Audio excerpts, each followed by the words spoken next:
So I have these two controllers here. The Xbox 360 controller and the Super Nintendo controller. These are both really good controllers. So I'm going to be reviewing these and then comparing them. So we'll see how good each one is. Starting off with the Xbox controller. This is just the most comfortable and iconic controller ever. I do have to say one thing. The Xbox, the white version of this is way better. Also, the Xbox One controllers look a lot more modern, you know. But it really doesn't matter. They still play the same. Just great controls overall. The D-pad is kind of bad, though. They did fix it in later versions of their controller, though. And the buttons back here are really fidgety. Feel really good. I think they're analog. These are clicky. There's a thing right here to plug it in, other than using batteries to run your... I use batteries. I don't have the plug that you plug into your Xbox and it just charges it, you know? I don't have that, so. This is my Xbox controller. I have 3 of these. I have the Xbox, so yeah. I have the 360, so. And the cord is super annoying.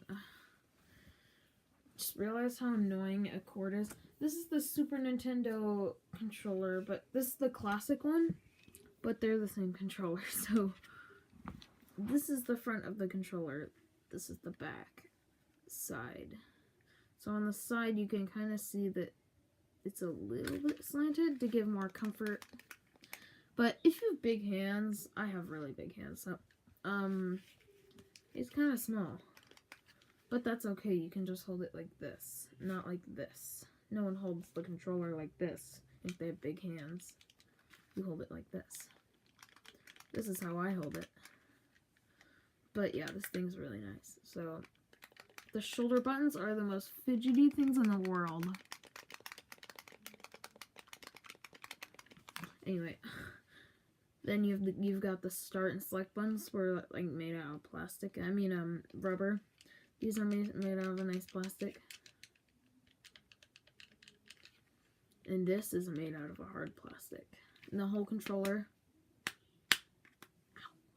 it's made out of a hard plastic, so. But the old one's glossy and more like, you know, soft, but this is rough and it's not gonna break. This is tough.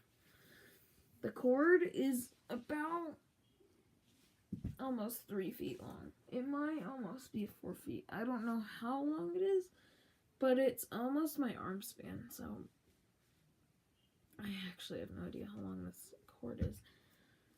But you've got the port on the end that just goes into the system. And you've got your controller here. So let's compare them now. One thing is the circle pad, which is the analog stick. What am I... The circle pad is like on the DS here. You got the circle pad. That's what I meant, but I mean, this is the analog stick. This is this thing and this thing. These are really nice things. They're really nice. So, I just realized this. This is really funny. So, it has these little dots here for like extra grip. But on this part, which is the most used part of the controller, they're gone. And this one, they're still there, feels brand new, because no one ever uses this button. I mean, sometimes people use it to, like, change their perspective if you, like, move it. But, I mean, no one uses that, so. So, this thing doesn't even have any, it just has a D-pad. But, because this thing wasn't really invented till the PlayStation, so, yeah.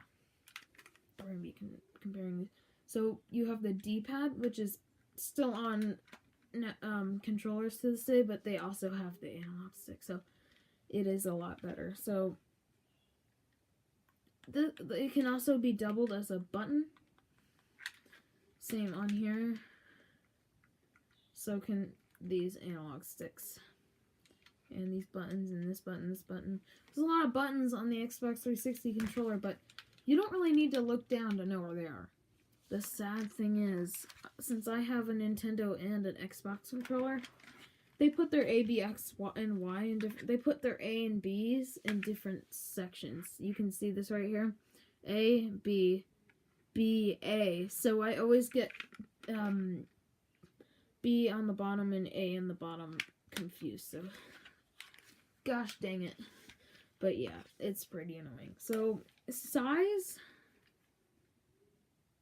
There's the size. I mean, this thing, you don't need batteries, which is the most annoying thing about this controller.